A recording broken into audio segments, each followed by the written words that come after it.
আসসালামু আলাইকুম। শুরু করছি অবাধ্য পিছুটান পর্ব ৪। লিখেছেন সাদিয়া শৌকত বাবলি। তুর্য হাসল, দাঁত দিয়ে নিচের ওষ্ঠ কামড়ে বলল, প্রেম করবে আমার সাথে প্রেম? পৃথা মুখ বাঁকালো, ভেঙচি কেটে বলল, আপনার মতো ব্রিটিশ আধপাগল লোকের সাথে প্রেম করার সাথে কচু গাছের সাথে গলার দড়ি দিয়ে কতক্ষণ টানাটানি করব তাও ভালো। তুর্য ভ্রু কুঁচকালো, বেশ দৃঢ় কণ্ঠে বলল, কিন্তু প্রেম তো আমার সাথেই করতে হবে, আমি ছাড়া তোমার কোনো গতি নেই। পৃথা জ্বলে উঠল, গর্জনের কণ্ঠে বলল, একদম বাজে কথা বলবেন না ব্রিটিশ পুরুষ। রাত বিরাতে একটা মেয়ের কল করে এমন নির্লজ্জর মার্কা কথা বলতে লজ্জা করছেন আপনার? আমি আপনাকে ব্রিটিশ আধপাগল ভেবেছিলাম, এখন দেখছি চরম অসভ্য বটে। আমি তোমার ভাবনার চেয়েও অধিক অসভ্য মুরগির বাচ্চা, ধীরে ধীরে টের পাবে। পৃথা ভেঙচি কাটল, তাচ্ছিল্যের সুরেই বলল, আপনার সাথে আর কথা হলে তো টের পাবো। আপনার সাথে তো আমার আর কথাই হবে না। তুর্য নিঃশব্দে হাসল, ছোট করে একটা শ্বাস ফেলে বলল, আমাদের আবার দেখা হবে, কথা হবে। এই বিশালতার আকাশের নিচে ছোট্ট একটা ভালোবাসার ঘরে সুখময় সংসার হবে। তুর্যের বলা প্রতিটি কথা মনে দিয়ে শুনল পৃথা। হৃদয়ের অদ্ভুত এক অনুভূতি কড়া নাড়ল সাথে সাথেই। হৃদস্পন্দন গাঢ় হয়ে উঠতে শুরু করেছে ধীরে ধীরে। তবে পরক্ষণে বিভ্রান্ত হয়ে পড়ল মেয়েটা। এই পুরুষ কেন এত রাতে তাকে কল করে এসব প্রেমময় বাক্য আওড়াচ্ছে? এই পুরুষ এখনো তার নিকট অপরিচিত মানবের কাতারেই পড়ে। দুজন দুজনের সম্পর্কে তেমন কিছুই জানে না। খুব বেশি দিন হয়নি তাদের দেখা হয়েছে, তারপর থেকে একে অপরের শত্রুতাকে বরণ করে নিয়েছিল দুজন। হঠাৎ কি হলো? মাত্র ৩-৪টা দিন ধরে পরিবর্তন এত। এই পুরুষের আবার না জানি কি করে বসে। তাছাড়া একটু আগে কি বলল? কথাগুলো শেষ লাইনে বেশ দূরতার সাথেই তো তুর্য নামক পুরুষটির তাকে জানান মিলল, ভালোবাসার ঘর, সুখময় সংসার হবে। পৃথার ভ্রুযুগল কুঁচকে এলো। তাদের সংসার কিভাবে হবে? কেন হবে? হুট করে এই অপরিচিত পুরুষের সাথে বিয়ে হবে তার? কোথা থেকে হুট করে উদয় হলো এই লোক? পৃথা কেমন হাঁসফাঁস করে উঠল, বিভ্রান্তপূর্ণ কণ্ঠেই বলল, আমি রাখছি। আপনি আমাকে আর কল করবেন না, সাবধান। কথাটুকু বলে মেয়েটা খট করে কেটে দিল কলটা। তুর্য হাসল, মেয়েটাকে বিরক্ত এবং বিভ্রান্ত করতে বেশ ভালোই লাগছে তার। তুর্য ভাবলো আবারও কল করবে পৃথাকে, আর একটু বিরক্ত করবে, কিন্তু তার আগেই হন্তদন্ত হয়ে কক্ষে প্রবেশ করলো আরুষ। ব্যস্ত কণ্ঠে বলল, স্যার ওরা এসে গেছে। তুর্য পিছন ফিরে তাকালো, কপালে ভাঁজ ফেলে প্রশ্ন করলো, কারা এসে গেছে? আরুষ তাড়াহুড়ো শুরু করলো, হড়বড়িয়ে বলল, শাহিন মির্জা যে আমাদের হাতে বন্দী তা তার দলের লোকেরা জেনে গেছে ইতোমধ্যে। তার লেজ ধরেই রাজশাহী পর্যন্ত পৌঁছে গেছে ওরা। মুহূর্তে তুর্যের চোখ মুখ শক্ত হয়ে উঠল। গম্ভীর কণ্ঠে সে বলল, সিকিউরিটি বাড়িয়ে দে, যেটাকে যেখানে পাবি তুলে নিবি। একটা গাধার বাচ্চাও যেন রাজশাহীর মাটিতে পড়ে না থাকে। সুদীর্ঘ এক রাত গড়িয়ে সকালের দেখা মিলেছে রাতের। নিস্তব্ধতার ঘেরা শহরটা আবার ব্যস্ত হয়ে পড়তে শুরু করেছে ধীরে ধীরে। তবে এই ব্যস্ততার মাঝে ভয়ঙ্কর রূপ ধারণ করে আজ হামলে পড়েছে কিছু ভয়ঙ্কর শ্রেণীর লোকসমাজ। সচরাচর রাজশাহীর এমন মফস্বল শহরে সন্ত্রাস কিংবা গোলাগুলির মতো ঘটনা দেখা যায় না তেমন। তবে আজ গুলি চলেছে, তীব্র বেগে গুলি, চিৎকার চেঁচামেচি এবং জনগণের বাঁচার হাহাকারের ধ্বনি শোনা যাচ্ছে চারিদিকে। আরুষকে দেখা যাচ্ছে সেই ভিড়পূর্ণ গোলাগুলির স্থানে। কাউকে কল করে সে বলছে কিছু একটা। কিছুটা সময় অতিবাহিত হতেই ভিড় ঠেলে বেরিয়ে এলো পুরোপুরি পোষ্ট বলিষ্ঠ দেহে কিছু জনসংখ্যা। তারা বেরিয়ে দুই দলে বিভক্ত হয়ে গেল। অর্ধেক লোক জনগণকে নিরাপদ দূরত্বে সরিয়ে নেওয়ার কাজে লেগে পড়ল মুহূর্তেই, ব্যয় না করে। আর বাকি অর্ধেক নিজেদের নিকট সংরক্ষিত বন্দুক হাতে তুলে পাল্টা গুলি ছুড়ল দুর্বৃত্তদের উপর। তুর্য এতক্ষণ গাড়িতে বসে বসে অবলোকন করছিল আশেপাশের পরিস্থিতি। গতকাল রাতেই সে বলেছিল এই দুরান্তা গাধার বাচ্চাগুলোকে তুলে নিতে, কিন্তু আহাম্মকগুলো তা পারেনি। ফলস্বরূপ আজ এই গোলাগুলি। শুধুই সাধারণ জনগণের উপর এই ভোগান্তি নেমে এলো। এগুলোর একটাও দিয়েও যদি কোনো কাজ হয়। তুর্য ভীষণ বিরক্ত হলো।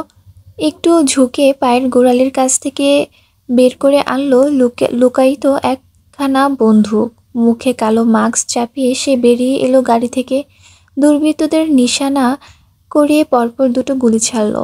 একটা গিয়ে লাগলো একজনের ডান পায়ে এবং অন্যটা অন্য একজনের হাতে। তুর্য আরেকটা গুলি ছুটতে উদ্যত হতে পাশ থেকে শোনা গেল অতি পরিচিত কণ্ঠের চিৎকারের ধ্বনি। ছেলেটা কিছুটা চমকালো, পাশ ফিরতে আবিষ্কার করলো পৃথাকে। মেয়েটা কেমন বড় বড় চোখ করে তাকিয়ে আছে তার পানে, পরনে কলেজের পোশাক আর পিঠে ব্যাগ। মেয়েটা বোধহয় কলেজে যাচ্ছিল। তুর্য বিচলিত হলো, হাতে ধরে রাখা বন্দুকটা লুকিয়ে ফেললো প্যান্টের আড়ালে। পৃথা ভীত হলো বেজায়।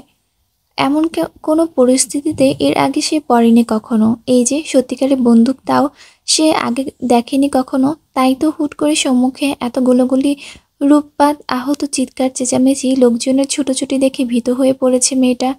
তার উপর আবার তার সম্মুখে দাঁড়িয়ে একটা লোক গুলি চালাচ্ছে কি দক্ষতার সাথে। পৃথা ভীতির মধ্যে সে লোক লক্ষ্য করলো তার সম্মুখে দাঁড়ানো এতক্ষণের গুলি চালানো লোকটা এগিয়ে আসছে তার পানে। মেয়েটা ভীত হলো আরো।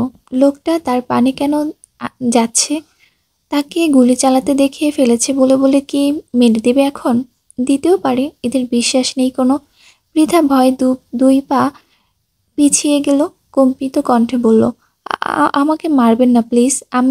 আমার এখনো বিয়ে করা বাকি। আমি মরে গেলে আমার জামাইটার বিয়ের আগেই বিধবা হয়ে যাবে। পৃথার কথার ভ্রু কুঁচকালো তুর্য। মেয়েটা আবোল তাবোল এসব কি বলছে? মাথা ঠিক আছে তো? তুর্য আরও তড়িঘড়ি করে এগিয়ে গেল পৃথার পানে। পৃথার হাঁটু কাঁপলো ভয়ে। এমনি মাথা ঠিক নেই তার। মৃত্যু ভয় কি থেকে কি বলেছে সে নিজেও জানে না। নয়তো সজ্ঞানে থাকলে এমন পরিস্থিতিতে এমন অদ্ভুত কথাবার্তা অন্তত তার মুখ দিয়ে বেরোতো না। পৃথা নিজের প্রাণ বাঁচাতে পালাতে চাইল, কিন্তু পালানোর তার আগেই তাকে ধরে ফেলল তুর্য। পৃথা কলিজা কাঁপল। তার ভাবনার মতে মৃত্যু সম্মুখে এসে দাঁড়িয়েছে তার। না, আর পারল না। মস্তিষ্ক অতিরিক্ত ভয়, চাপ এবং চিন্তায় মেয়েটা জ্ঞান হারাতে সময় নিল না বেশিক্ষণ। ঢলে পড়ল তুর্যের বক্ষে। তুর্য অস্থির হলো, হৃদয়ের ঝড় উঠল। কি হয়েছে তার ছোট্ট বউটার? তুর্য বিচলিত কণ্ঠে ডাকলো বউকে, বলল, পৃথা, এই পৃথা, কি হয়েছে? চোখ খুলো। পৃথা চোখ খুলল না। তুর্যের অস্থিরতা বাড়ল। সে মেয়েটাকে ধরে নিয়ে বসালো গাড়ির ভিতরে। অতঃপর নিজেও সিটে বসে মেয়েটার মাথা নিল কাঁধে। আলতোভাবে কয়েকটা চাপড় দিল বউয়ের নরম গালে। আবারও ডাকলো, পৃথা, এই পৃথা। পৃথার হুঁশ নেই, কোনো কথা বলছে না। তুর্য অস্থিরতায় নিজের মুখ থেকে মাস্কটা খুলে ছুঁড়ে মারল গাড়ির পেছনের দিকে। গাড়ির ভেতরে থাকা পানির বোতল থেকে অল্প পানি হাতে নিয়ে ছিটা মারল পৃথার চোখে মুখে। তবুও মেয়েটার চোখ খুলল না। তুর্য ভেজা হাতে আবার আলতোভাবে কয়েকটা চাপড় দিল মেয়েটার গালে। ব্যগ্র কণ্ঠে শুধালো, কি হয়েছে? কথা বলো বউ। ওদিকে গোলাগুলিও থেমে গেছে ততক্ষণে। তুর্যের লোকেরা দুর্বৃত্তদের পুরো দলটাকে ধরে নিয়েছে, স্থান পরিষ্কার করে দিয়েছে। পরিস্থিতি এখন সম্পূর্ণ অনুকূলে। কেউ এসে হুট করে বলতে পারবে না এখানে একটু আগে এত বড় গোলাগুলি হয়েছে। আরও শেষে বসলো গাড়ির ড্রাইভিং সিটে। পৃথাকে নিথর হয়ে পড়ে থাকতে দেখে তুর্যকে উদ্দেশ্য করে জিজ্ঞেস করলো, ম্যামের কি হয়েছে স্যার? তুর্য পৃথার পানে দৃষ্টি রেখে জবাব দিল, গোলাগুলি দেখে ভয় পেয়ে গেছে। থামলো তুর্য, চোখ মুখ শক্ত করে পরক্ষণে বলল, গাধার বাচ্চাগুলোকে ততক্ষণে পেটাবি যতক্ষণ না জ্ঞান হারায়। আমার বউকে ভয় দেখানো?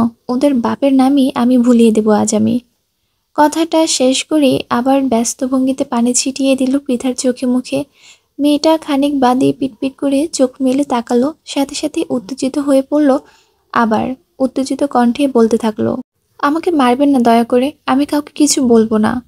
তুর্য দুই হাতে নিজ বক্ষের সাথে আগলে নিল মেয়েটাকে, আদরের কণ্ঠে বলল, কেউ মারবে না তোমাকে, আমি আছি তো। পৃথা বোধহয় ভরসা পেল তুর্যের কথায়। উত্তেজনা কমলো কিছুটা। তবে যখনই মেয়েটা আবিষ্কার করলো সে তুর্যের বুকে লেপ্টে রয়েছে, সাথে সাথে ছিটকে দূরে সরে গেল। লাজে গাল দুটো লাল হয়ে গেল পৃথার। ছি ছি, সে কি এতক্ষণ এক পুরুষের শরীরের সাথে লেপ্টে ছিল? এলোমেলো দৃষ্টি ফেলল পৃথা। আমতা আমতা করে বলল, ওখানে একটা লোক গুলি চালাচ্ছিল তো, তাই একটু ভয় পেয়ে গিয়েছিলাম আর কি। তুর্য স্বস্তির নিঃশ্বাস ফেলল। যাক, মেয়েটা তাকে চিনেনি। চিনলে হয়তো ঝামেলা হতো অনেক। এমনি তাদের সম্পর্কে ঠিক নেই কিছু, তার মধ্যে এই যদি পৃথা কোনো মতে জেনে যেত এই গোলাগুলির মূল সে, তবে আর এ জন্মে বউকে পাওয়া লাগতো না।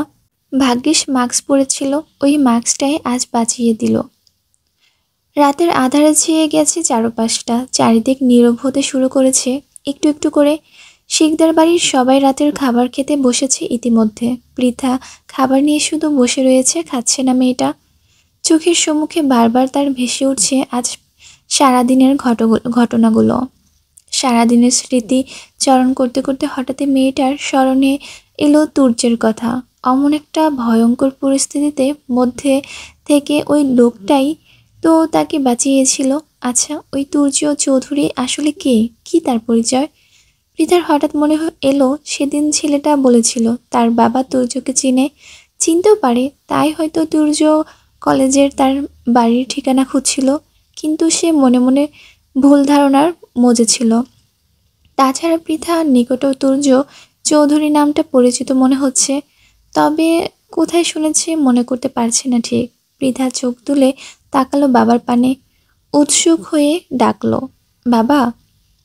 পলাশ শিকদার খেতে খেতেই জবাব দিলেন, কিছু বলবে? পৃথা কোনো ভনিতা ছাড়াই সরাসরি প্রশ্ন করল, তুর্য তুর্য চৌধুরী কে বাবা? খাবারই হাত থেমে গেল পলাশ শিকদারের, পিয়াস এবং পিয়ালেরও। সুফিয়া বেগম সবাইকে এতক্ষণ খাবার পরিবেশন করে নিজেও কেবল বসেছিলেন খেতে। এর মধ্যে হঠাৎ মেয়ের এমন অপ্রত্যাশিত প্রশ্নে তিনিও থমকে গেছেন। হৃদয়ের ভয়ের জন্ম নিল সুফিয়া বেগমের।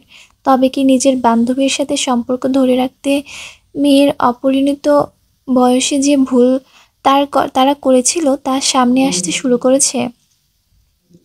তুর্য কি বলে দিয়েছে পৃথাকে সব? এখন মেয়েটার কি হবে? মেয়েটা কিভাবে নিবে সব কিছু? সুফিয়া বেগমের ভাবনার মধ্যেই মুখ খুলল পিয়াল। বড় ভাই আর বাবা এখনো অবধি পৃথার কথায় পরিপ্রেক্ষিত কোনো উত্তর না দিলেও সে চুপ রইতে পারল না।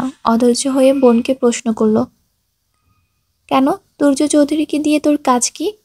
সে কিছু বলেছে তোকে? পিয়ালের প্রশ্ন শেষ হতে না হতেই পিয়াস মুখ খুলল, গম্ভীর কণ্ঠে শুধালো, তুর্য চৌধুরীর সাথে তোর কোথায় দেখা হয়েছে? অপ্রস্তুত হলো কিছুটা। তুর্যের সাথে দেখা, ঝগড়া, রাতে ফোন কলে কথা বলা, এসব যদি বলতে যায় তবে তাকেই বিপদে পড়তে হবে। তার ভাই আর বাপ মিলে পুঁতে দিবে এখানেই। এলোমেলো দৃষ্টি ফেলল পৃথা, আমতা আমতা করেই বলল, কলেজের সম্মুখে এক লোকের সাথে দেখা হয়েছিল। তিনি তার নাম বললেন তুর্য চৌধুরী। আমি চিনি না বলে জানাতেই সে বলল তোমার বাবা চিনে, তার কাছ থেকে আমার পরিচয় জেনে নিও। আমি জানি না তুর্য চৌধুরীকে, এই নামে আমি কাউকে চিনি না। কথাটা শেষ করে আবারও খাওয়া শুরু করলেন বয়স্ক লোকটা, এমন ভাব যে সত্যি সে চিনেই না তুর্য চৌধুরীর নামের কাউকে। পৃথা অবাক হলো কিছুটা। কেন যেন পিয়াস আর পিয়ালের তুর্যকে নিয়ে আগ্রহ দেখিয়ে তার মনে হয়েছিল ছেলেটাকে তার পরিবার চিনে, অথচ পলাশ শিকদার বেশ স্বাভাবিক ভঙ্গিমায় বলে দিল চিনে না। মনের কোনো কোণে প্রশ্ন জাগলেও তা প্রকাশ করল না পৃথা। হতে পারে তার পরিবার সত্যি চিনে না তুর্যকে, ওই লোকটাই মিথ্যা বলছে। এমনি আধপাগল ব্রিটিশ লোক তুর্য চৌধুরী। পৃথা দ্রুত তার খাবার শেষ করে উঠে গেল। এমনিও আজ সারাদিন ঘটনার তার খাওয়া দাওয়ার মনোযোগ ছিল না কোনো, তাই একটু আগে ভাগেই শেষ হয়েছে খাওয়া। অন্য সময় হলে হয়তো বাবা ভাইয়া কম খাচ্ছে কেন, খাবার নিচ্ছে না কেন, এত তাড়াতাড়ি উঠে যাচ্ছে কেন, এ নিয়ে হাজার খানেক প্রশ্ন তুলতো। শেষে জোর করে চেয়ারে বসিয়ে গান্ডে পিণ্ডে গোলাতো। আজ অবশ্য তেমন কেউ কিছু না করায় বেশ চমকেছে পৃথা, তবে চুপচাপ সটকে পড়েছে। এখানে এ নিয়ে প্রশ্ন করা মানেই নিজের পায়ে নিজে কুড়াল মারা। পরে দেখা যাবে তার প্রশ্নের পরিপ্রেক্ষিতে তাকে ধরে বেঁধে খাওয়ানো শুরু করেছে। পৃথা যেতেই পিয়াস এবং পিয়াল যেন হামলে পড়লেন বাবার উপরে। এতক্ষণ তারা এখান থেকে পৃথার সরার অপেক্ষাতেই ছিল। পিয়াস বেশ চিন্তিত সুরেই বলল, বাবা, তুর্য পৃথার সামনে চলে এসেছে, এখন কি করব আমরা? পিয়াল অধৈর্য হয়ে উঠল, অধৈর্য কণ্ঠে বলল, ও যদি একবার ওদের বিয়ের কথাটা বলে দেয় পৃথাকে, তখন কি হবে? সুফিয়া বেগম অধৈর্য হয়ে উঠলেন, আরও ভয়ার্ত কণ্ঠে শুধালেন, ছেলেটা যদি কোনো ক্ষতি করে দেয় আমার মেয়ে? পলাশ শিকদার বুঝলেন নিজের স্ত্রী এবং ছেলেদের বেকুলতা, তবে তার মধ্যে তেমন একটা বিচলিত ভাব দেখা গেল না। বরং বেশ থমথমে কণ্ঠে তিনি বললেন, বিষয়টা নিয়ে ভাবতে দাও আমাকে। বেলা গড়িয়েছে কিছুটা, চারিদিকটা সূর্যের ফুটফুটে উজ্জ্বলতা আলোয় ভরে উঠেছে। ঘড়ির কাঁটায় টিকটিক করে জানান দিচ্ছে সকাল 9টা। পৃথার কলেজের সময় হয়ে এসেছে। মেয়েটা খেয়ে দিয়ে কলেজের উদ্দেশ্যে তৈরি হয়ে বেরিয়ে এলো নিজের কক্ষ থেকে, কিন্তু কক্ষে আসতেই মুখোমুখি হলো পলাশ শিকদারের। ওই অবশ্য নতুন কিছু নয়, পৃথার কলেজের যাওয়ার সময় প্রায়ই পলাশ শিকদার বসে থাকেন বসার কক্ষে। মাঝে মাঝে পত্রিকা পড়ে, আবার মাঝে মাঝে টিভিতে খেলা বা নিউজ দেখে। তার ব্যবসায়ের কাজ এখন বেশিরভাগই দুই ছেলের সামলায়। মাঝে মাঝে শুধুমাত্র ব্যবসায় একটু উকি দিতে যান তিনি। ওই প্রায় দিনের মতোই আজও বসার কক্ষের সোফায় বসে পত্রিকা পড়ছিল। তবে মেয়েকে আসতে দেখে তিনি পত্রিকা থেকে চোখ ঘুরিয়ে তাকালেন মেয়ের পানে। থমথমে কণ্ঠে প্রশ্ন করলেন, কোথায় যাচ্ছ? পৃথা ভড়কে গেল খানিকটা। সে যে প্রতিদিনের এই সময়ে কলেজে যায় তা তো বাবা জানে। তাছাড়া এই মুহূর্তে তার শরীরের কলেজের পোশাক, আবার পিঠে ব্যাগ, তারপরও জিজ্ঞেস করছে কেন? পৃথা নিজের ভরকানো ভাব প্রকাশ করল না বাবার সম্মুখে। নমনীয় কণ্ঠে বলল, কলেজে বাবা। পলাশ শিকদার মেয়ের দিক থেকে চোখ ঘুরিয়ে আবার তাকালো পত্রিকার পানে। আদেশের সুরে বলল, আজ কলেজে যেতে হবে না তোমাকে। পৃথা আশ্চর্য হলো, বাবা তাকে কলেজে যেতে বারণ করছে? অবিশ্বাস্য।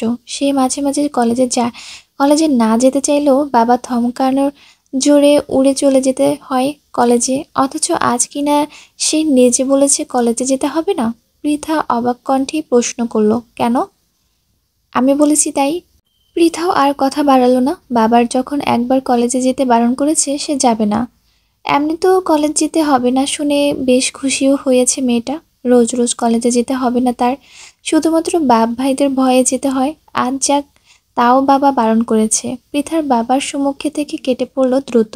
বাবা যদি আবার মত বদলে যায়? না না, বাবার মত বদলানো আগে ঘরে গিয়ে কলেজের পোশাক পাল্টে ফেলতে হবে। প্রায় ঘণ্টাখানেক পৃথার কলেজের সম্মুখে দাঁড়িয়ে অপেক্ষা করল তুর্য। কত মেয়ে এলো গেল, অথচ তার বউয়ের দেখা নেই। বাড়ির সম্মুখে আরুষকে দাঁড় করিয়ে রেখেছিল যে যখনই পৃথা এখান থেকে যাবে তাকে খবর দিতে। আরুষ রাস্তা দেখা পায়নি মেয়েটার। তারা ভেবেছিল আজ হয়তো আরুষ রাস্তার পাশে দাঁড়ানোর আগে পৃথার কলেজে চলে গেছে, তাই দুজন মিলে চলে এলো সোজা কলেজের। অথচ এখানেও মেয়েটার খোঁজ নেই কোনো।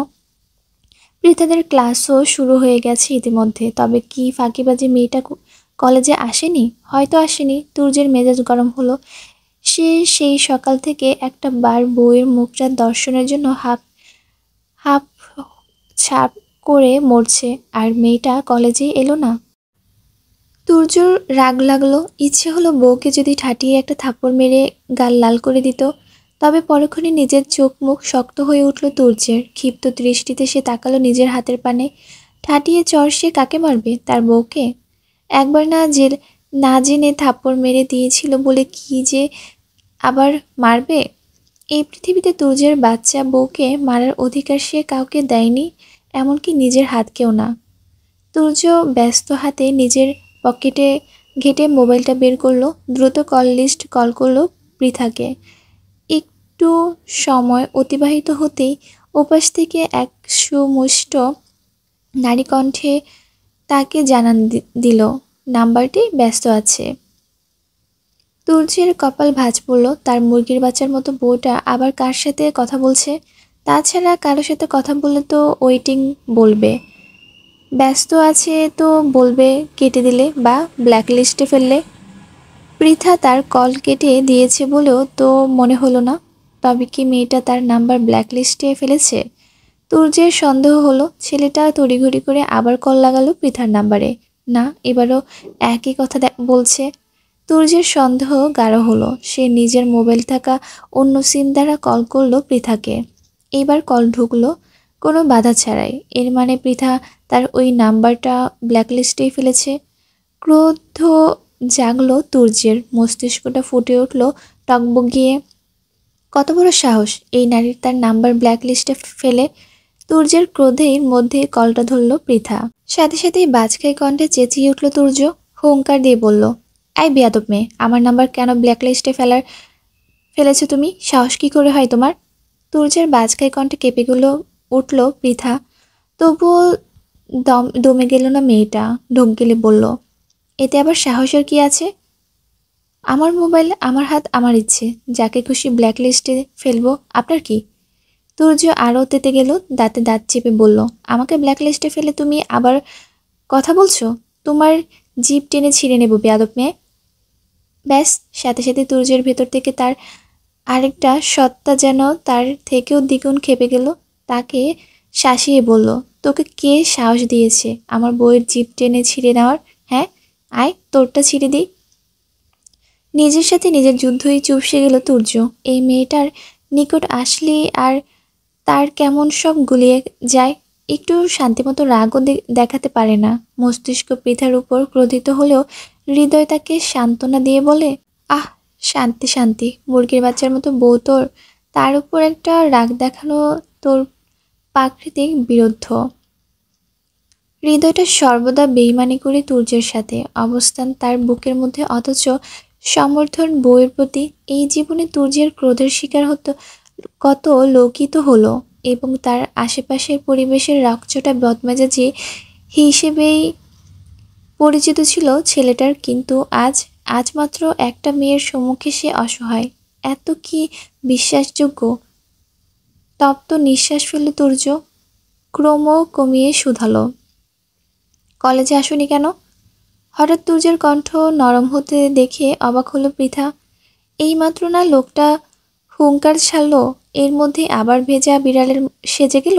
পৃথা অবাক কণ্ঠে প্রশ্ন করল, আপনি না এইমাত্র বাঘের মতো গর্জন ছাড়লেন, হঠাৎ বিড়ালের মতো ম্যাও ম্যাও কেন করলেন? তুর্য অপ্রস্তুত হলো, আমতামতা করে বলল, পুরুষ মানুষ বাহিরে যত বাঘ থাকুক, বয়স সম্মুখে আসলে সে বিড়ালি হয়ে যায়। পৃথা বিভ্রান্ত হলো, কি বলছে পুরুষ, কে বাঘ আর কেই বা বউ? পৃথা ব্রু কুচকে শুধালো, মানে? তুর্য এড়িয়ে যেতে চাইলে পৃথা প্রশ্ন করল, কণ্ঠ কিছুটা স্বাভাবিক করেই বলল, ওসব বাদ দাও, এখন বলো আজ কলেজে কেন আসোনি? তুর্যের নরম কণ্ঠের পরিপ্রেক্ষিতে পৃথাও আর ক্রোধ দেখালো না, নরম কণ্ঠেই বলল, বাবা যেতে দেয়নি। তুর্য দাঁতে দাঁত চাপলো, কটমট করে বলল, তা দিবে কেন? তোমার রাজাকার বাপের আবার আমার সুখ সহ্য হয় না। কথাটা শেষ করেই বুকে হাত দিল তুর্য। আহ, এত শান্তি লাগছে। বউকে কিছু বলতে পারবে না তাতে কি হয়েছে? বউয়ের বাপ ভাইদের তো বলতে পারবে।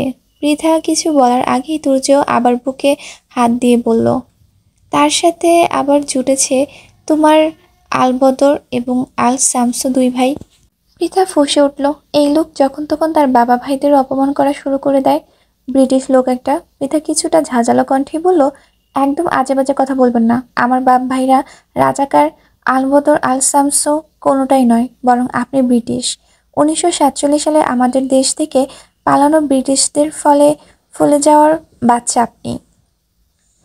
তুর্য যেন আকাশ থেকে মাত্রই টুপ করে পড়ল, অবাক হওয়ার ভান ধরে বলল, ছি ছি মুরগির বাচ্চা, আমার মতো একটা নিরীহ বাচ্চাকে তুমি এভাবে বলতে পারলে?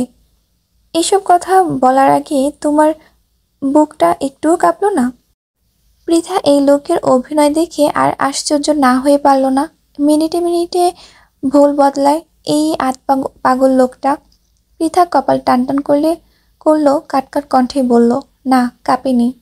আমার ভাইকে রাজাকার, আলবদর আর আল শামসু বলতে আপনার যেমন বুক কাঁপেনি, তেমনি আমারও আপনাকে ব্রিটিশ বলতে একটু বুক কাঁপেনি। তুর্যের চোখদ্বয় ছোট ছোট হলো, থমথমে কণ্ঠে বলল, বাপ ভাই মিলে ভালোই তো আমার বিরোধিতা করতে শিখিয়েছে। যাক, ব্যাপার না, আমিও দেখি আর কার কার কি কি কি করতে পারে। দিন শেষে ওই রাজাকারদের আমার মতো মুক্তি সেনাদের হাতেই পরাস্ত হতে হবে, দেখে নিও। পৃথা অবাক হলো, অবাক কণ্ঠে বলল, আপনি মুক্তি সেনা? আপনি তো ঘসিটি বেগমের বংশধর, যাকে সুখে থাকতে ভূতে কিলায়। নিজের স্বাধীন দেশকে পরাধীন করতে উঠে পড়ে লাগলো আপনারা। তুর্য চিন্তায় পড়ল, খুব একটা ভুল পৃথা বলেনি। সেদিন বিয়ের আসরে বউ তার ছিল এবং স্বাধীনও ছিল, কিন্তু সে কি করলো? সেদিন বিয়ের আসরে বউকে ত্যাগ করে পরাধীনতার শিকলে আবদ্ধ করে চলে গেল দূরে। আর এখন সেই শিকল কেটে আবার বউকে স্বাধীন করার কত প্রচেষ্টাই না চালাচ্ছে। তুর্য ভাবুক ভঙ্গিতে বলল, এই প্রথম তুমি একটা সত্যি কথা বললে। পৃথা মুখ বাঁকালো, ভেঙচি কেটে বলল, আমি সবসময় সত্যি বলি। তা না হয় বুঝলাম, এখন একটা কাজ করো তো, তাড়াতাড়ি আমার বাসায় চলে এসো।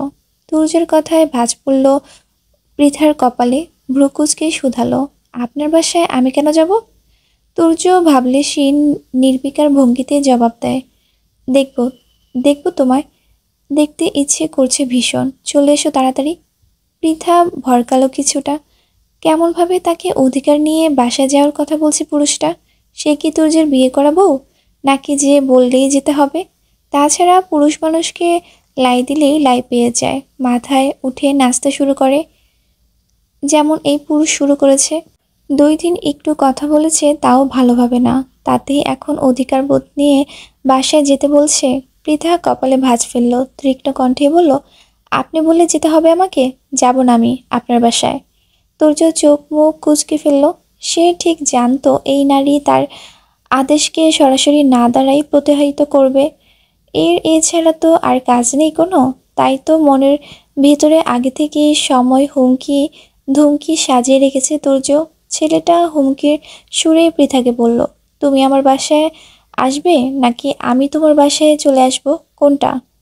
থামলো তুর্য, আবার বলল, আমি তোমার বাসায় আসলে কিন্তু তোমার বাপ ভাইকে ধরে ধরে বলবো তুমি এখানে আমাকে আসতে বলেছ।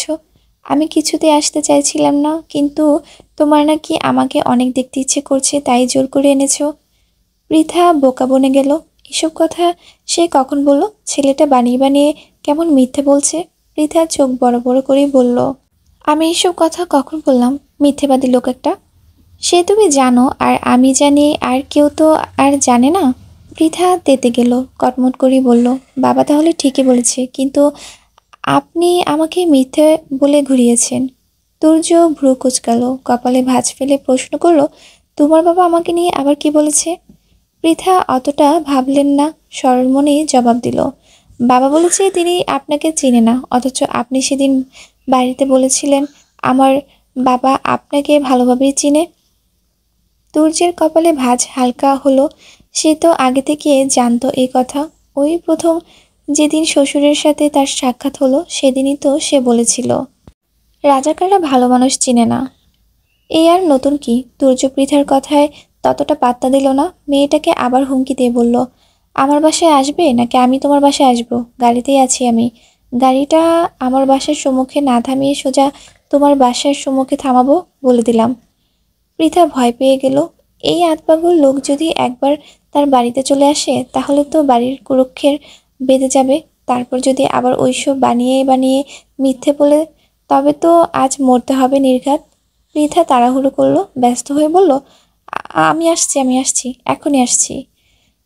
তুর্যও বাঁকা হাসলো, হাত ঘড়ির পানে একবার তাকিয়ে বলল, তাড়াতাড়ি এসো, আমি অপেক্ষা করছি তোমার। কথাটা বলিয়ে কল কাটল তুর্য। পৃথা পড়ল মহা চিন্তায়। ভয়ে তো বলে দিল সে যাবে, কিন্তু তুর্যের বাসায় যেতেও কেমন ভয় ভয় লাগছে। এত বড় ফ্ল্যাটে মাত্র 2জন পুরুষের বসবাস, সেখানে একা একা মেয়ে যাবে, যদি ওরা খারাপ কিছু করার চেষ্টা করে পৃথার সাথে। যদিও মেয়েটা মনে হচ্ছে না তুর্য এমন কিছু করতে পারে, তবুও এই অতি আধুনিক সভ্যতার বিশ্বাস করতে কে আছে? দীর্ঘদিনের অতি পরিচিত মানুষগুলো হুট করে নিজের রূপ বদলে নিতে 2বার ভাবে না, সেখানে তুর্য তো অপরিচিত এক পুরুষ। আবার না গিয়েও উপায় নেই কোনো। ছেলেটা একবার এই বাড়িতে চলে আসলে বিপদ বাড়বে, বই কমবে না। মনের মধ্যে একরাশ চিন্তা নিয়ে উঠে দাঁড়ালো পৃথা। কলেজ ব্যাগের মধ্যে থেকে মরিচ গুলিয়ে রাখা একটা স্প্রে বোতল রাখলো তার কাঁধ ব্যাগে। নিজের নিরাপত্তার জন্য ব্যাগে সর্বদা এই মরিচ গোলানো স্প্রে রাখে পৃথা। আজও সে বোতল নিয়ে নিল নিজের নিরাপত্তার জন্যই। যদি তুর্য বা আরস তার সাথে অপ্রত্যাশিত কিছু করার চেষ্টা করে, তবে সেও এর প্রয়োগ করবে। মনের মধ্যে আকাশ পাতাল ভাবতে ভাবতে নিজের কক্ষ থেকে বেরিয়ে এলো মেয়েটা। বসার কক্ষে এসে সে আবারও মুখোমুখি হলো বাবার। সেই যে লোকটা এখানে বসেছে আর ওঠেনি। পৃথাকে দেখি ভ্রু কুঁচকালো পলাশ শিকদার। থমথমে কণ্ঠে প্রশ্ন করলো, আবার কোথায় যাচ্ছ? পৃথা অপ্রস্তুত হলো, আমতা আমতা করে বলল, এই তো সামনের বিল্ডিংয়ে। আমার নতুন এক বান্ধবী ওই বিল্ডিংয়ে বাসা ভাড়া নিয়েছে। কলেজে গেলাম না, ঘরে একা একা বসে ভালো লাগছে না, তাই ভাবলাম ওর বাসা থেকে একটু ঘুরে আসি। পলাশ শিকদার মেয়েকে সন্দেহ করলেন না।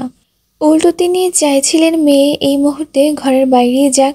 আবার বাইরে গেলে যদি তুর্যের সাথে দেখা হয়ে যায়, সেই ভয়ে কলেজে যেতে দেয়নি। তবে সামনের বিল্ডিংয়ে যেতে তো বাধা নেই।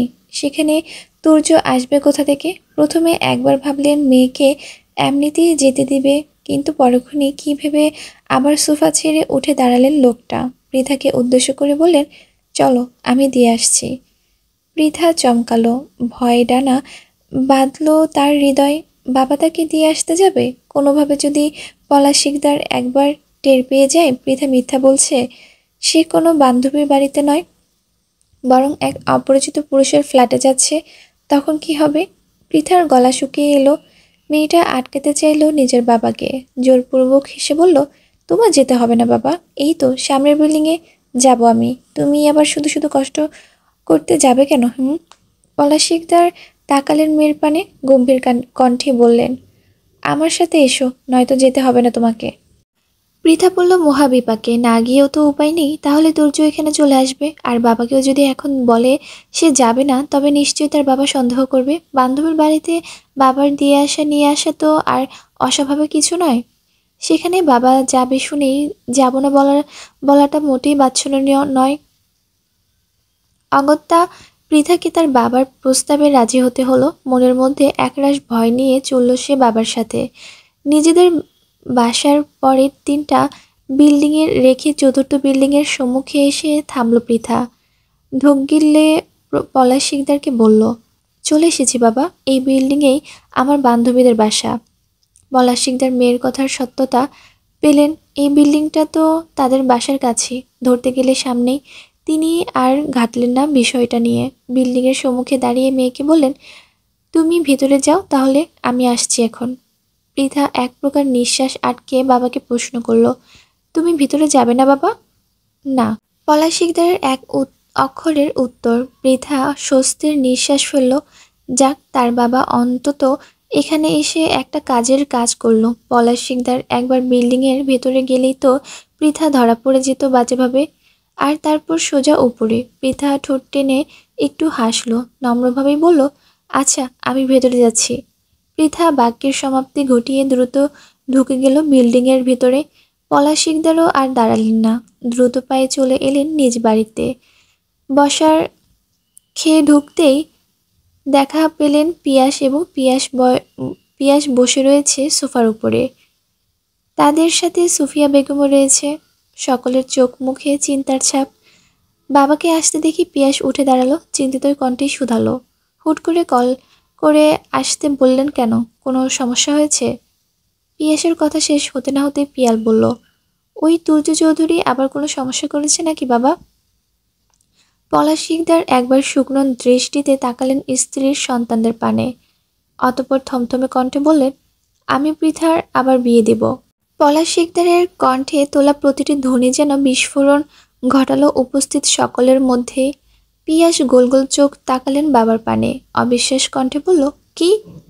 পলাশ শিকদার পরপর আবার একটা বিস্ফোরণ ঘটালেন বসার কক্ষে। সোফার উপরে বসতে বসতেই বললেন, আজ সন্ধ্যায় পাত্রপক্ষ দেখতে আসবে পৃথাকে। সব ঠিকঠাক থাকলে কাল আকদ। সুফিয়া বেগম পিয়ালের মাথায় যেন আকাশ ভেঙে পড়ল। কি বলছে পলাশ শিকদার এসব? পৃথার আবার বিয়ে দিবে? পিয়াস হতবুদ্ধি সম্পন্ন হয়ে পড়ল। বাবাকে এতদিন সে বেশ বিচক্ষণ মানব বলে জানত, কিন্তু আজ সে এই কেমন সিদ্ধান্ত নিয়েছে। পিয়াস হতবাক সুরে বলল, এসব কি বলছো বাবা? পৃথার আবার বিয়ে? আজই পাত্রপক্ষ দেখতে আসবে? মাথা খারাপ হয়ে গেছে তোমার? পলাশ শিকদার তাকালেন ছেলের পানে, গম্ভীর কণ্ঠে বললেন, আমার মাথা ঠিক আছে পিয়াস, এছাড়া আর উপায় নেই কোনো। তুর্য চৌধুরী ইতিমধ্যে পৃথার সম্মুখে চলে এসেছে। এখন যদি মেয়েটাকে সে সবকিছু বলে দেয় তখন কি হবে ভেবেছো? বাবার সব কথাগুলো মন দিয়ে শুনল পিয়াস এবং পিয়াল। কেন যেন সে পলাশ শিকদারের সিদ্ধান্তের সাথে একমত হতে পারছেন না তারা। অতীতে তার পিতা মাতার একটা ভুলের কারণে পৃথার জীবনটা আজ এই মোড়ে এসে দাঁড়িয়েছে। মাত্র 10 বছর বয়স ছিল মেয়েটার। কোনো বাবা সেই বয়সে কিভাবে একটা মেয়ের বিয়ে ঠিক করে, তাও 20 বছরের এক যুবকের সাথে? সে তো তুর্য বিয়ে না মেনে চলে গিয়েছিল বলে পৃথা বেঁচে গিয়েছিল। আর যদি তুর্য তখন বিয়েটা মেনে নিত তখন কি হতো পৃথার? 10 বছর বয়সে একটা মানুষের না আসে শারীরিক পরিপক্কতা আর না আসে মানসিক পরিপক্কতা। সেখানে তাদের বোন এমন এক বৈবাহিক সম্পর্কে কিভাবে টেনে নিয়ে যেত সারা জীবন? বাবা মায়ের এমন কর্মে মাঝে মাঝে রাগ হয় পিয়াস এবং পিয়ালের। শুধুমাত্র তাদের সম্মান করে বিধায় মানুষ দুটোর মুখের উপর বলতে পারে না কিছু। আর তাছাড়া তারা এই 7 বছরে নিজের বাবা মায়ের কৃতকর্মের জন্য অনুতপ্ত দেখেছে। যারা নিজেরাই অনুতপ্ত হয়ে গুমড়ে গুমড়ে মরে প্রতিনিয়ত, তাদের আর কি বলা যায়। কিন্তু এখন আবার কি শুরু করেছে পলাশ শিকদার? বহুদিন আগে নিজেদের কর্মকে ধূলিসাৎ করার জন্য আবার একই খেলায় মেতে উঠতে চাইছে। পিয়াল কিছুটা ক্ষেপে গেল বাবার উপর। সদ্য 21 বছরের পদার্পণ করা যুবক পিয়াল। বয়সের ভারে শরীরে রক্ত টগবগ করে তার। পিয়াল কিছুটা ক্ষিপ্ত কণ্ঠে বাবাকে উদ্দেশ্য বলল, মাথা খারাপ হয়ে গেছে তোমার বাবা? কিসের বিয়ে? একবার বিয়ে বিয়ে খেলার মেতে আমার বোনটার জীবন নষ্ট করেছো, এখন আবার কি চাইছো তুমি? তাছাড়া তালাক। এইটুকু বলতেই হাত উঠিয়ে তাকে থামিয়ে দিল পিয়াস। বয়সের ভারে সে বেশ বুদ্ধিমান এবং বিচক্ষণ বটে।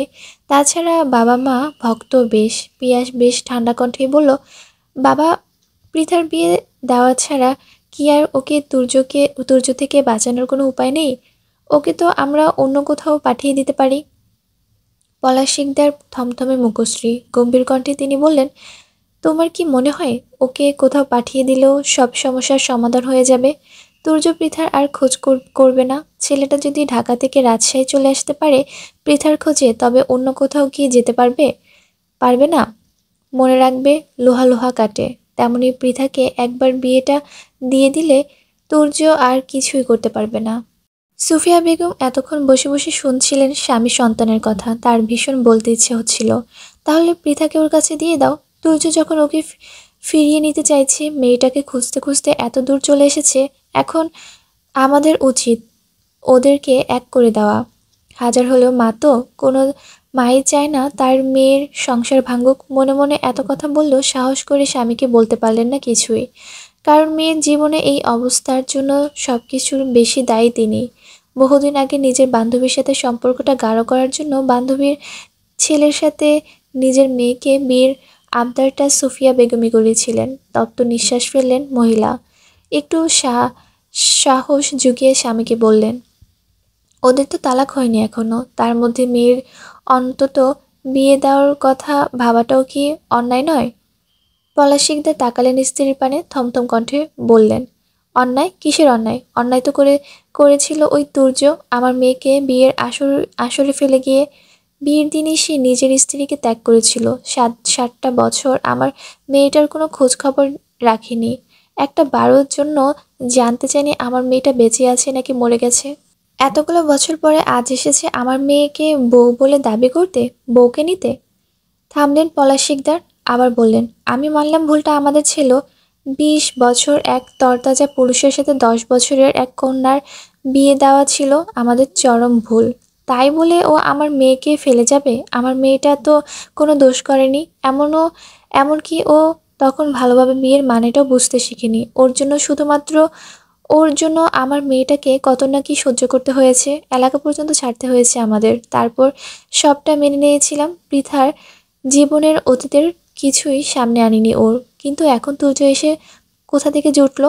আবার বউ বলে দাবি করছে আমার মেয়েকে। এতদিন কোথায় ছিল সে?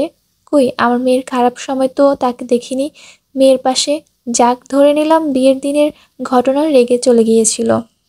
নিজের পাশে একজন নাবালিকা মেয়েকে মানতে পারিনি, কিন্তু তারপর তারপর কেন এই 7টা বছর আমার মেয়ের কোনো খোঁজ খবর নিল না? ও অন্তত একটা কল করে মাফ চাইতেও পারতো সবার থেকে। একবার বলতেও পারতো ও মেয়েটা মেনে নিয়েছে, তাহলে তো আর আমরা মেয়েটাকে সমাজের চোখে ছোট করতে হতে হতো না। সমাজ পরিবারের বাজে বাজে মন্তব্য করার সুযোগও পেত না। পলাশ শিকদার থেমে গেলেন আবারও, একটু সময় নিয়ে বললেন, আমি সেই ছেলের হাত আমার মেয়েকে কখনোই তুলে দেব না, যে ছেলে আমার মেয়েকেই বিয়ের আসরেই ত্যাগ করেছিল। পলাশ শিকদার প্রতিটা কথা সত্যি, এরপরে আর কিছু বলার থাকে না কারোরই। তবুও পিয়াস বলল, তাই বলে তালাকহীন একটা মেয়েকে তুমি অনত্র বিয়ে দিতে পারো না বাবা। এমনিও ওদের বিয়ের রেজিস্ট্রি হয়নি, তখন পৃথার বয়স ছিল মাত্র 10 বছর। এত অল্প বয়সে বিয়ে আইন বহির্ভূত। সুফিয়া বেগম ইতস্ত করলেন, আমতা আমতা করে বললেন, তবুও তালাকের একটা ব্যাপার আছে। শরীয়ত মোতাবেক তো বিয়ে হয়েছিল ওদের। পলাশ শিকদার তীক্ষ্ণ দৃষ্টিতে তাকালেন স্ত্রীর পানে, তীক্ষ্ণ কণ্ঠে বললেন, তা আমি বুঝে নেব। তালাক দিয়ে আমি বিয়ে দেব আমার মেয়েকে। পৃথাকে দেখতে আসবে তা জেনে রাখো। পৃথা দাঁড়িয়ে আছে তুর্যের ফ্ল্যাটের দরজার সম্মুখে। ভিতরে ঢুকবে নাকি ঢুকবে না দ্বিধাদ্বন্দ্বে ভুগছে মেয়েটা। পৃথার দ্বিধাদ্বন্দ্বের মধ্যেই খুলে গেল দরজাটা। মেয়েটা প্রথমে ভড়কে গেল, পরক্ষণে সামলে নিল নিজেকে। চোখ তুলে সম্মুখপানে তাকিয়ে দেখল তুর্য হাসিমুখে দাঁড়িয়ে আছে। পৃথা আমতা আমতা শুরু করলো, তবে সে কিছু বলার আগেই তুর্য বলল, এত দেরি করলে কেন? সেই কখন থেকে তোমার অপেক্ষা করছি। পৃথা ভ্রু কুঁচকাল, কপাল ভাঁজ ফেলে বলল, আপনার সাথে কথা বলার বড় জোরে 15 মিনিটের মধ্যে এসেছি আমি, এটা দেরি? তুর্য মৃদু হাসল, অতঃপর বলল, তোমার অপেক্ষার কাটানোর প্রতিটা মুহূর্তে যে কতটা ব্যথাদায়ক তা যদি তুমি একটাবার বুঝতে, তবে আর আমাকে কোনো প্রশ্ন করতে না। কথার ইতিতে গিয়ে তপ্ত নিঃশ্বাস ফেল ছেলেটা। দরজা থেকে সরে গিয়ে আবার বলল, এসো, ভিতরে এসো। পৃথা ভিতরে গেল। কাঁধ ব্যাগটা বসার কক্ষের সোফা রাখতে তাকে তাড়া দিল তুর্য। ছটপটে কণ্ঠে বলল, বসবে পরে, আগে রান্নাঘরে চলো। পৃথা ভ্রু কুঁচকাল, সন্দিহান কণ্ঠে বলল, রান্নাঘরে কেন যাব? আমি কিন্তু রান্নাটান্না একদম পারি না। আপনি যদি আমাকে এখানে রান্না করার উদ্দেশ্যে এনে থাকেন, তবে বলে রাখি, আপনি ভুল স্থানে ভুল কার্যক্রম চালাতে চাইছেন। পৃথার কথায় তুর্য শরীর দুলিয়ে হাসল। রান্নাঘরের দিকে যেতে যেতে বলল, তোমাকে রান্না করতে হবে না, আমি রান্না করব, তুমি চেয়ে চেয়ে শুধু দেখবে। এসো তাড়াতাড়ি। পৃথা অবাক হলো, অবাক সুরেই প্রশ্ন করলো, আপনি রান্না করতে পারেন? পারি তো, ইংল্যান্ড যখন ছিলাম তখন তো একা একাই রান্না করতাম। পৃথা হাসলো তৎক্ষণাৎ, মুখে হাত দিয়ে বলল, আপনি ইংল্যান্ড থাকতেন, তবে আপনাকে ব্রিটিশদের বংশধর বলে ভুল করিনি তো। তুর্য শীতল দৃষ্টিতে তাকালো পৃথার পানে, মৃদু হেসে বলল, তুমি কখনো ভুল করনি। যা ভুল ছিল আমার ছিল, আর তার শাস্তিও ভোগ করছি ভীষণ বাজেভাবে। পৃথার উষ্টে হাসি উবে গেল। নরম দৃষ্টিতে সে তাকালো তুর্যের পানে, কোমল কণ্ঠে শুধালো, কি ভুল করেছিলেন আপনি? তুর্য হাসলো আবারও, ভীষণ শুকনোভাবে এড়িয়ে যেতে চাইল পৃথার প্রশ্নটা। একটা ঝুড়িতে কিছু চাল নিয়ে সে হাতে ধরিয়ে দিল মেয়েটার। মুখ বাঁকিয়ে বলল, আমি রান্না করব আর তুমি শুধুমাত্র বসে বসে খাবে, তা তো চলবে না। চালটা ধুয়ে নিয়ে এসো তো তাড়াতাড়ি। পৃথা কথা বাড়ালো না, বাধ্য মেয়ের মতো চাল ধুতে শুরু করলো। খানিক সময়ের ব্যবধানে চাল ধোয়া শেষ করে মেয়েটা খেয়াল করলো তুর্য একটা ছুরি দিয়ে সবজি কাটছে। পৃথা এগিয়ে গেল সেদিকে, তুর্যকে বলল, দিন, আমি করছি, আপনি বরং রান্না চাপান। তুর্য সাথে সাথে নাকচ করে দিল পৃথার এই প্রস্তাব। সবজি কাটতে কাটতে বলল, তার কোনো প্রয়োজন নেই, পরে দেখা যাবে। সবজির বদলে ছুরি নিজের হাতে চালিয়ে দিয়েছ। পৃথার দৃষ্টি তীক্ষ্ণ হলো, সে মানল না তুর্যের কথা, বরং ছেলেটার হাত থেকে ছুরিটা কেড়ে নিয়ে বলল, সরুন তো, আমি কাটছি। তুর্য এবার আর কিছু বলল না। সবজি কাটার দায়িত্ব সে পৃথাকে দিয়ে গেল রান্নার দিকে। মেয়েটা সবজি কাটছিল আর আর চোখে দেখছিল তুর্যকে। চুলার আঁচে ছেলেটার ফর্সা মুখটা কেমন রক্তিম বর্ণ ধারণ করেছে, কপালে বিন্দু বিন্দু ঘামের উত্তাপ দেখা যাচ্ছে। আবার মাঝে মাঝে ঠোঁট কামড়ে রান্নার অবস্থা পর্যবেক্ষণ করছে। পৃথা যেন তুর্যের এই রূপের হারিয়ে গেল মুহূর্তে, মুগ্ধ হলো তার দৃষ্টি। এতদিন ঝগড়ার নিজের ক্রাশ খাওয়ার দমিয়ে রাখলো আজ আর পারল না, ছোটখাটো একটা ক্রাশ খেয়ে বসলো তুর্যের উপর। আর সাথে বেখেয়ালি নিজের হাতটাও কেটে বসলো অবশেষে। সে সত্যি তুর্যকে দেখতে গিয়ে সবজির বদলে হাতেই ছুরি চালিয়ে দিয়েছে। তবে খুব বেশি কাটার আগেই লুফিয়ে দূরে দূরে সরে গেল মেয়েটা। কষ্টে তুলল আহ, মূলত ব্যথাতুর ধ্বনি। হকচকালো তুর্য চুলার দিকে থেকে পাশ ফিরে তাকিয়ে দেখল পৃথার বাম হাত থেকে লাল রক্তের আভাস দেখা দিয়েছে। অস্থির হয়ে উঠল ছেলেটা, দ্রুত এলো পৃথার নিকট। মেয়েটার কাটা হাতখানা ধরে বিচলিত কণ্ঠে বলল, কি হয়েছে দেখি।